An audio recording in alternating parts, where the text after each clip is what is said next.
ಈ ಸಮಾರಂಭದಲ್ಲಿ ಮುಖ್ಯ ಅತಿಥಿಗಳಾಗಿ ಭಾಗವಹಿಸಿರ್ತಕ್ಕಂಥ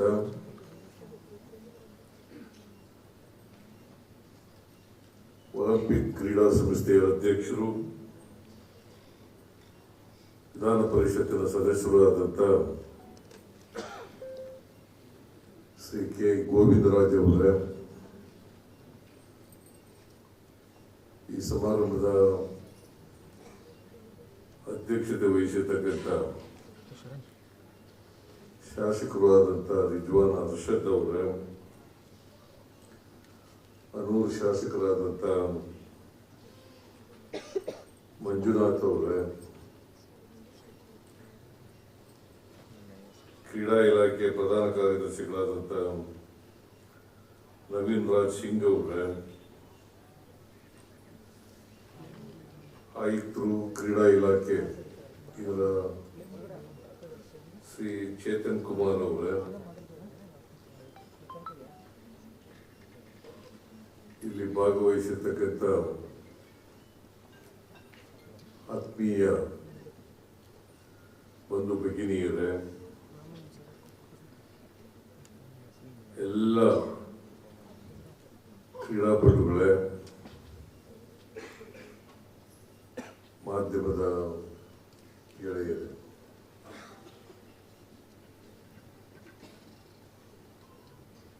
ಇದು ಪ್ರಶಸ್ತಿ ಪ್ರದಾನ ಕಾರ್ಯಕ್ರಮ.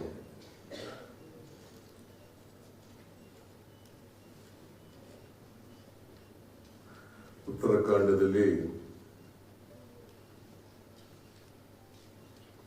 ರಾಷ್ಟ್ರೀಯ ಕ್ರೀಡಾಕೂಟ ನೆರವೇರಿತು.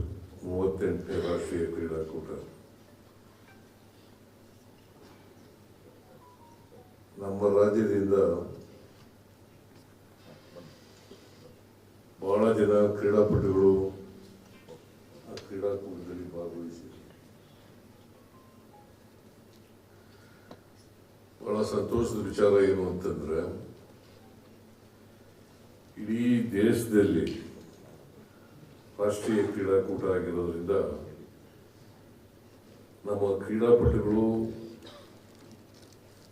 ನಮ್ಮ ರಾಜ್ಯಕ್ಕೆ ಕೀರ್ತಿಯನ್ನು ತಂದಿದ್ದಾರೆ. ನಾವು 5ನೇ ಸ್ಥಾನವನ್ನ ಗಳಿಸಿದ್ದೇವೆ.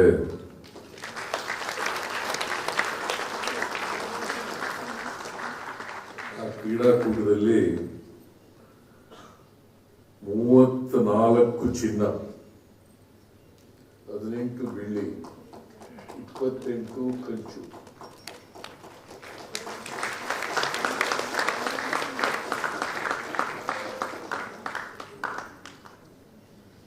ಅವರು ನಾವೆಲ್ಲರೂ ಕೂಡ ಹೆಮ್ಮೆ ಪಡ್ತಕ್ಕಂಥ ವಿಚಾರ ಅಂತೇಳಿ ನಾವು ಭಾವಿಸ್ಕೊಂಡಿದ್ದೇವೆ. ಅದಕ್ಕೋಸ್ಕರ ಎಲ್ಲ ವಿಜೇತರಿಗೆ ಮತ್ತು ಭಾಗವಹಿಸಿದಂಥವರಿಗೆ ರಾಜ್ಯದ ವತಿಯಿಂದ ನಾನು ಮುಖ್ಯಮಂತ್ರಿಯಾಗಿ ಅವರೆಲ್ಲರಿಗೂ ಕೂಡ ಅಭಿನಂದನೆಗಳನ್ನು ಹೇಳಲಿಕ್ಕೆ ಬಯಸ್ತಾ ಇದ್ದೇನೆ.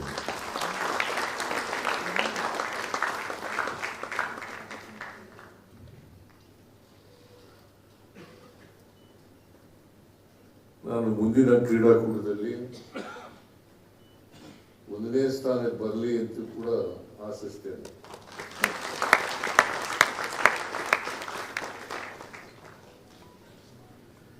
ಎರಡು 2015ರಲ್ಲಿ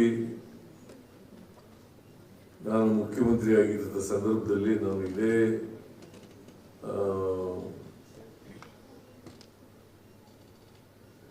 ಕ್ರೀಡಾಕೂಟದಲ್ಲಿ ಪ್ರಶಸ್ತಿ ಪ್ರದಾನ ಮಾಡ್ತಕ್ಕಂಥ ಸಂದರ್ಭದಲ್ಲಿ ಹೇಳಿದ್ದೆ,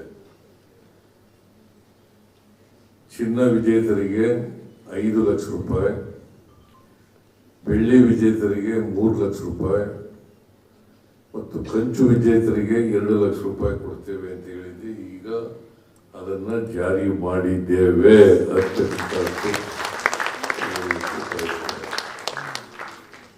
ಒಲಿಂಪಿಕ್ ಸಂಸ್ಥೆಯವರು ಒಲಿಂಪಿಕ್ ಸಂಸ್ಥೆಯ ಅಧ್ಯಕ್ಷರಾದಂಥ ಗೋವಿಂದರಾಜು ಅವರು ಚಿನ್ನ ಗೆದ್ದವರಿಗೆ 7 ಲಕ್ಷ ಮಾಡಬೇಕು, ಬೆಳ್ಳಿ ಗೆದ್ದವರಿಗೆ 5 ಲಕ್ಷ ಮಾಡಬೇಕು ಮತ್ತು ಕಂಚು ಗೆದ್ದವರಿಗೆ 3 ಲಕ್ಷ ಮಾಡಬೇಕು ಅಂತ ಹೇಳಿದ್ದಾರೆ. ಮುಂದಿನ ಬಾರಿಯಿಂದ 7 ಲಕ್ಷ, 5 ಲಕ್ಷ, 3 ಲಕ್ಷ ರೂಪಾಯಿಗಳನ್ನು ಮಾಡುತ್ತೇವೆ.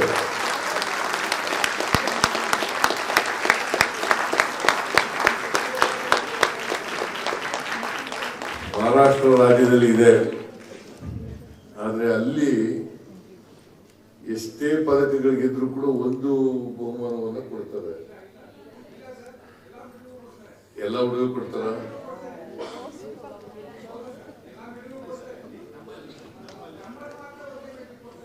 ಇನ್ಮೇಲೆ ಎಲ್ರಿಗೂ ಕೂಡ ಕೊಡ್ತೀವಿ.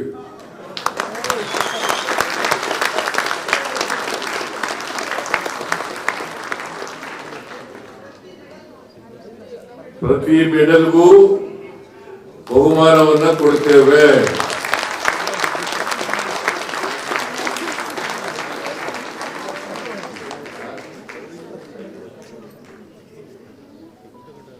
ಆಮೇಲೆ ಕೋಚ್ಗಳಿಗೆ, ಮ್ಯಾನೇಜರ್ಗಳಿಗೆ ಕೊಡ್ತಾ ಇಲ್ಲ, ಅವ್ರಿಗೂ ಕೊಡೋಣ.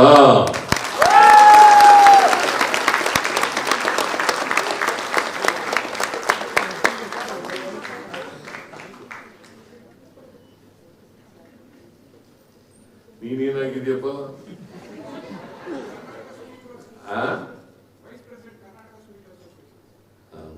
Very good. ನಿನಗೆ ಖುಷಿ ಆಯ್ತದಲ್ಲ? ಎಲ್ಲ ಕ್ರೀಡಾಪಟುಗಳಿಗೂ ಖುಷಿ ಆಗ್ತದಲ್ಲ?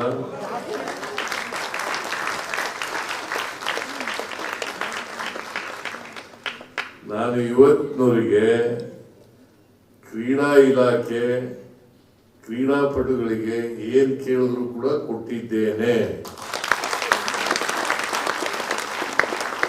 ಮುಂದೇನು ಕೂಡ ಕೊಡ್ತೇನೆ.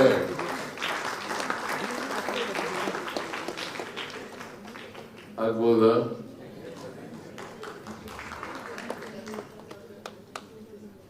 ಪ್ರತಿಯೊಬ್ಬರು ಕೂಡ ಕ್ರೀಡೆಯಲ್ಲಿ ಆಸಕ್ತಿಯನ್ನು ಬೆಳೆಸಬೇಕು. ಹಾಗಂತೇಳಿ ಓದೋದನ್ನ ಮರೆಯಕೂಡದು. ಓದಬೇಕು, ಜೊತೆಗೆ ಕ್ರೀಡೆಯನ್ನು ಕೂಡ ಭಾಗವಹಿಸ್ತಕ್ಕಂಥ ಕೆಲಸವನ್ನು ಮಾಡಬೇಕು. ಆಗ ಮಾತ್ರ ನೀವು ಸರ್ವತೋಮುಖವಾದಂಥ ಬೆಳವಣಿಗೆ ಆಗಲಿಕ್ಕೆ ಸಾಧ್ಯ ಆಗ್ತದೆ.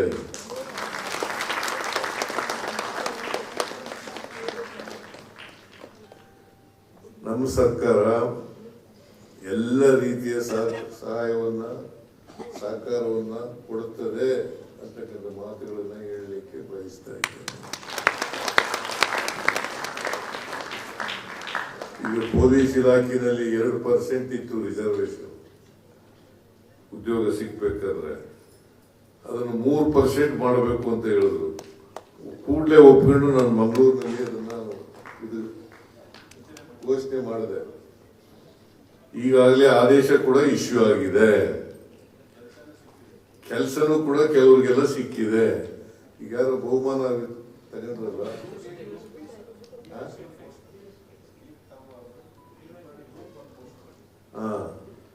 ಗ್ರೂಪ್ 1 ಪೋಸ್ಟ್ DYSP ಸ್ಥಾನ ಸಿಕ್ಕಿರ್ತಕ್ಕಂಥದ್ದು ಈಗ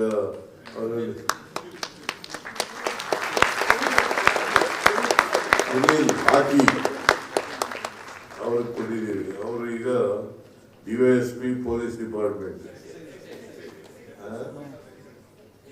ಸಾರಿ ಎಕ್ಸೈಸ್ ಡಿಪಾರ್ಟ್ಮೆಂಟ್, ಅಬ್ಕಾರಿ ಇಲಾಖೆ, ಕನ್ನಡದಲ್ಲಿ ಅಬ್ಕಾರಿ ಇಲಾಖೆ, ಇಂಗ್ಲಿಷ್ನಲ್ಲಿ ಎಕ್ಸೈಸ್ ಡಿಪಾರ್ಟ್ಮೆಂಟ್.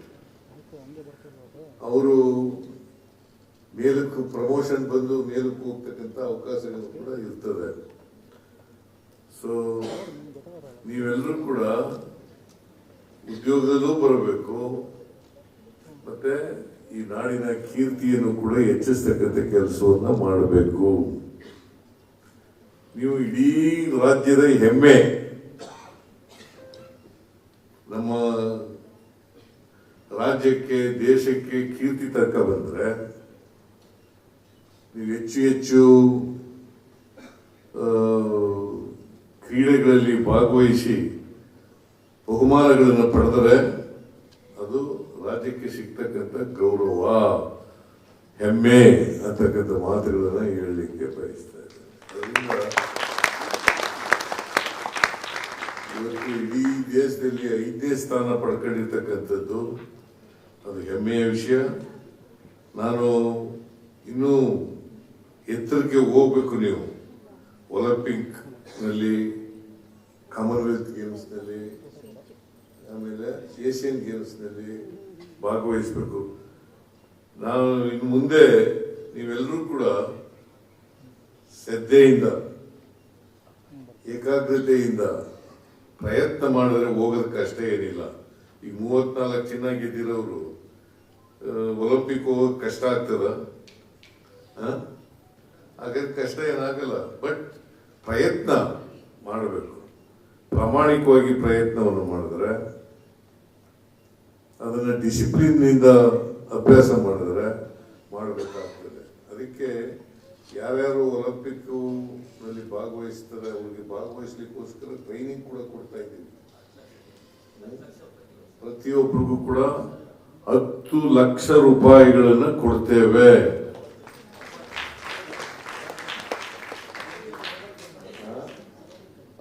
ಜನರಿಗೆ ಪ್ರತಿ ವರ್ಷ 60 ಜನರಿಗೆ, 60 ಕ್ರೀಡಾಪಟುಗಳಿಗೆ, ಅದು ಮಹಿಳೆಯರಿರ್ಬೋದು ಪುರುಷರಿರ್ಬೋದು, ಅವರೆಲ್ಲರಿಗೂ ಕೂಡ ಅವರಿಗೆ ತರಬೇತಿ ಕೊಡಲಿಕ್ಕೆ 10 ಲಕ್ಷ ರೂಪಾಯಿಗಳನ್ನು ಸರ್ಕಾರ ಕೊಡುತ್ತದೆ ಅಂತಕ್ಕಂಥ ಮಾತುಗಳನ್ನು. ಆಮೇಲೆ ನಾನು ಕರ್ನಾಟಕದಲ್ಲಿ ಒಲಿಂಪಿಕ್ನಲ್ಲಿ ಗೆದ್ರೆ, ಏಷ್ಯನ್ ಗೇಮ್ಸ್ನಲ್ಲಿ ಗೆದ್ರೆ, ಮತ್ತೆ ಕಾಮನ್ವೆಲ್ತ್ ಗೇಮ್ಸ್ನಲ್ಲಿ ಗೆದ್ರೆ ಬಹುಮಾನವನ್ನು ಕೂಡ ಘೋಷಣೆ ಮಾಡಿದ್ದೀನಿ. 5 ಕೋಟಿ,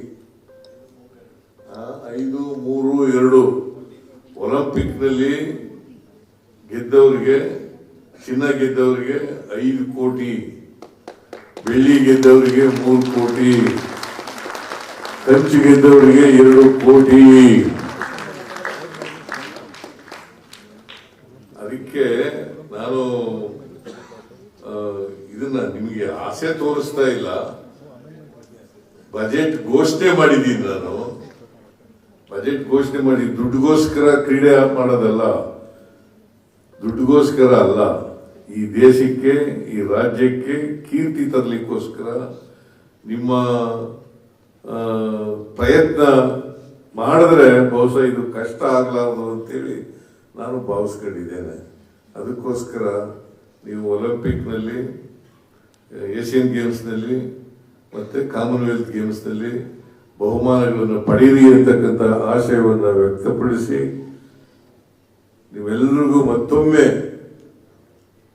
ಎಲ್ಲ ವಿಜೇತರಿಗೆ ಮತ್ತೆ ಅವರ ತಂದೆ ತಾಯಿಗಳಿಗೂ ಕೂಡ, ಬಹಳ ಜನ ಇಲ್ಲಿ ತಂದೆ ತಾಯಿಗಳು ಬಂದಿದ್ದೀರಿ ಅಂತ ಅನ್ಕೊಂಡಿದ್ದೀನಿ, ಅವ್ರ ತಂದೆ ತಾಯಿಗಳಿಗೂ ಕೂಡ ಮತ್ತೆ ಭಾಗವಹಿಸಿದವ್ರಿಗೆಲ್ಲರಿಗೂ, ಗೆಲ್ಲೋದು ಸೋಲೋದು ಇದ್ದೇ ಇರ್ತದೆ, ಆದ್ರೆ ಭಾಗವಹಿಸೋದು ಬಹಳ ಮುಖ್ಯ. ಈಗ ಒಲಿಂಪಿಕ್ನಲ್ಲಿ ಭಾಗವಹಿಸಬೇಕಾದ್ರೆ ಸಾಮರ್ಥ್ಯ ಇದ್ರೆ ಮಾತ್ರ ಭಾಗವಹಿಸಲಿಕ್ಕೆ ಸಾಧ್ಯವಾಗ್ತದೆ. ಕಾಮನ್ವೆಲ್ತ್ ಗೇಮ್ಸ್ನಲ್ಲಿ ಭಾಗವಹಿಸಿದ್ರೆ ಸಾಮರ್ಥ್ಯ ಇದ್ರು ಮಾತ್ರ, ಮತ್ತೆ ಏಷ್ಯನ್ ಗೇಮ್ಸ್ನಲ್ಲಿ ಭಾಗವಹಿಸಿದ್ರೆ ಸಾಮರ್ಥ್ಯ ಇದೆ. ಅದರಿಂದ ಭಾಗವಹಿಸೋದು ಬಹಳ ಮುಖ್ಯ. ನೀವು ಬಹುಮಾನ ಗೆದ್ರೆ ಅದಕ್ಕಿಂತ ಖುಷಿ ಕೊಡ್ತಕ್ಕಂಥದ್ದು ಬೇರೆ ಇನ್ಯಾವುದು ಇಲ್ಲ ಅಂತಕ್ಕಂಥ ಮಾತುಗಳನ್ನು ಹೇಳಲಿಕ್ಕೆ ಬಯಸ್ತಾ ಇದ್ದೇನೆ. ಅದರಿಂದ ನೀವೆಲ್ಲರೂ ಕೂಡ ಒಲಿಂಪಿಕ್ನ ಗುರಿ ಇಟ್ಕೊಂಡು ಶ್ರದ್ಧೆಯಿಂದ ಪ್ರಯತ್ನ ಮಾಡಬೇಕು ಅಂತಕ್ಕಂಥ ಮಾತುಗಳನ್ನು ಹೇಳಿ, ಇವತ್ತು 38ನೇ ರಾಷ್ಟ್ರೀಯ ಕ್ರೀಡಾಕೂಟ ಪದಕ ವಿಜೇತರಿಗೆ ಅತ್ಯಂತ ಸಂತೋಷದಿಂದ ಅದನ್ನು ಕೂಡ ಅವರ ಅಕೌಂಟ್ಗಳಿಗೆ, ಅವರಿಗೆ ನೇರವಾಗಿ ಅವರ ಅಕೌಂಟ್ಗಳಿಗೆ ವರ್ಗಾವಣೆ ಮಾಡತಕ್ಕಂಥ ಕೆಲಸವನ್ನು ಮಾಡಿದ್ದೇವೆ. ಅದರಿಂದ ಮತ್ತೊಮ್ಮೆ ಎಲ್ಲ ಕ್ರೀಡಾಪಟುಗಳಿಗೂ, ವಿಜೇತರಿಗೆ ಧನ್ಯವಾದಗಳನ್ನು ಹೇಳಿ, ಅಭಿನಂದನೆಗಳನ್ನು ಹೇಳಿ ನನ್ನ ಮಾತುಗಳನ್ನು ಮುಗಿಸ್ತೇನೆ. ಜೈ ಹಿಂದ್, ಜೈ ಕರ್ನಾಟಕ.